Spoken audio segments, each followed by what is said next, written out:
Okay, so I'm going to talk about centering. I center a couple different ways. One is to sort of push in with my non-dominant hand and down with my dominant hand, which for me is my right hand is down because my wheel goes counterclockwise. Today my clay is a hair stiffer, so I'm going to demonstrate coning. But the first thing that I need to mention is that the first step in centering is actually wedging your clay, because if your clay is not even stiffness throughout, then it's going to be impossible to center. So this clay is wedged and I've placed it on the wheel, and now I'm going to go ahead, I need to go ahead and get this pushed down so that as I cone it, it doesn't release from the wheel. If you've ever had that happen, it's a big bummer.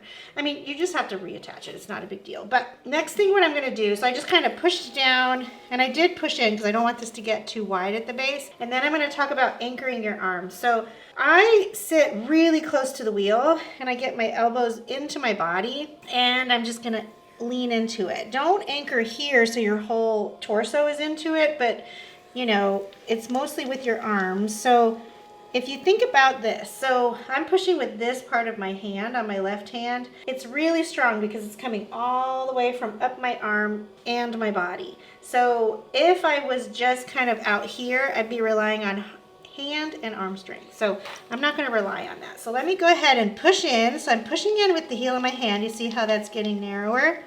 And my top hand can sort of compress it. So I can just center it like this, and then when I'm ready, I can widen it out. So what I always tell in my studio is center, narrow, and then widen to where you want to work. So that's a story for another day, but just keep it narrow for centering. So I'm going to go ahead and cone this. So I've got to make sure that the top, you see how this is flat?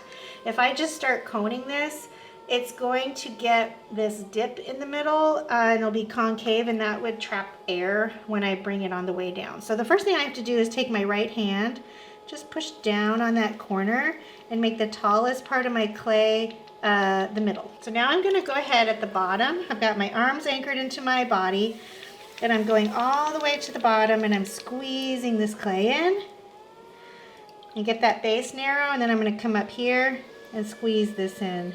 So now you notice I narrowed this before I narrowed this.